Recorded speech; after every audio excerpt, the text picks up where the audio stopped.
دوران سماعت ملزمہ عصمت آدم جی کے وکیل اسد جمال نے حتمی دلائل میں کہا کہ اس بات کو چھپایا گیا کہ پولیس کو واقعے کی اطلاعات کہاں سے ملی۔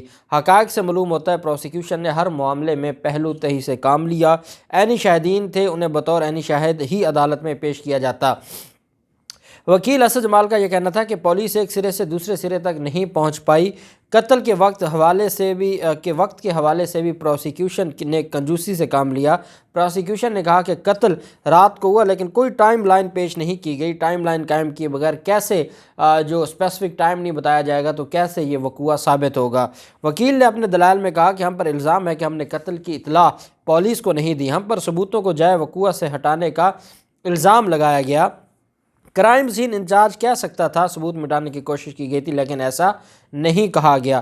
عصمت آدم جی کے وکیل کا یہ بھی کہنا تھا کہ مقتولہ نور مقدم کے موبائل یا واٹس ایپ کا ڈیٹا بھی نہیں لیا گیا، جبکہ ذاکر جعفر سے طاہر ظہور کو موصول میسج میں بھی ثبوتوں کو مٹانے والی بات نہیں۔ واقعے میں ملوث ہوتے تو پہلی فلائٹ سے ہم کراچی سے اسلام آباد کیوں آتے؟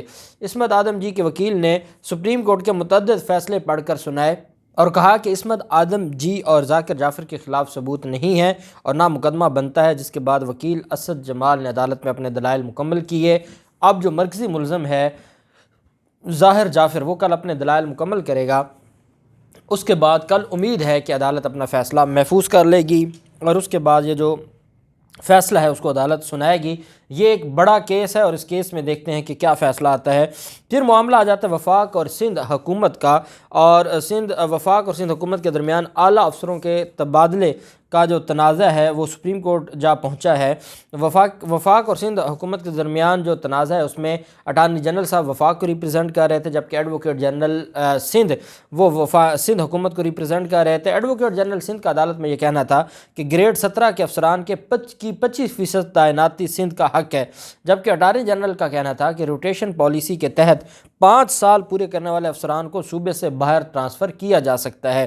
چیف جسٹس صاحب نے پوچھا اٹارنی جنرل صاحب سے کیا آپ تبادلوں پر مشاورت کی مخالفت کر رہے ہیں؟ جواب میں اٹارنی جنرل بولے کہ وہ ہدایت لے کر بتائیں گے، اگر مشاورت قانون میں ہے تو مخالفت ہم کیسے کر سکتے ہیں؟ جسٹس منصور علی شاہ صاحب نے کہا کہ ایشو یہ ہے کہ جس افسر کو صوبے سے باہر تعینات کیا جائے مشاورت سے کریں۔ جسٹس عمر عطا بندیال صاحب نے کہا کہ سوال یہ ہے صوبے اور وفاق میں افسران کے معاملے پر کس قسم کی مشاورت درکار ہے، اس کا طریقہ کار کیا ہوگا، مشاورت کیسے ہوگی، یہ ساری چیزیں بھی ان کو بھی ڈسکس کیا جانا چاہیے۔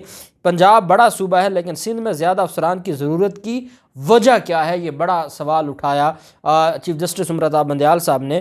انہوں نے کہا کہ پنجاب بڑا صوبہ ہے لیکن سندھ میں زیادہ افسران کی ضرورت کیوں ہے سندھ حکومت کو؟ اٹارنی جنرل صاحب نے بتایا کہ سندھ کا تو پبلک سروس کمیشن ہی نہیں ہے، مسائل کے باعث سندھ ہائی کورٹ نے اسے کالعدم قرار دیا ہوا ہے اور سندھ کا جو سروس کمیشن ہے وہ بند پڑا ہے۔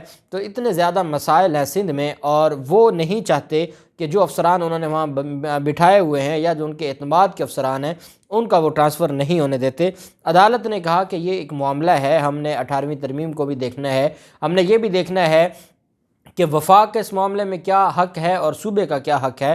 مشاورت ہوگی تو کس طرح کی ہوگی، کیونکہ مشاورت تو یہی ہے کہ آپ ان کو بلاتے ہیں، آپ ان سے مشورہ کرتے ہیں اور اس کے بعد اگر وہ نہیں مانتے، صوبہ نہیں مانتا تو وفاق کے پاس کوئی اختیار تو ہوگا نا کہ وہ اگر وہ نہیں مانتے تو وہ اس کو ٹرانسفر کر سکتے ہیں۔ مشاورت کرنا ضروری ہے، مشاورت کے اوپر ہر حال میں عمل درآمد کرنا ضروری نہیں ہے۔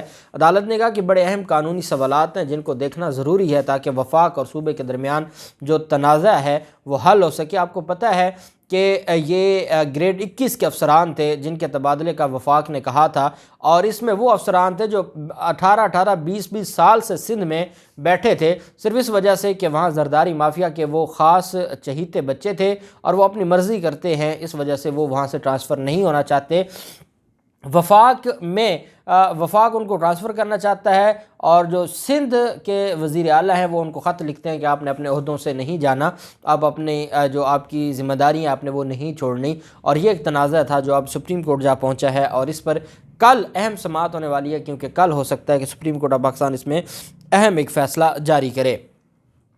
پھر معاملہ آ جاتا ہے اور یہ سینئر سیاستدان بھی ہیں، پاکستان مسلم لیگ نون کے سینئر رہنما بھی ہیں، ان کا جو معاملہ تھا دانیال عزیز کا۔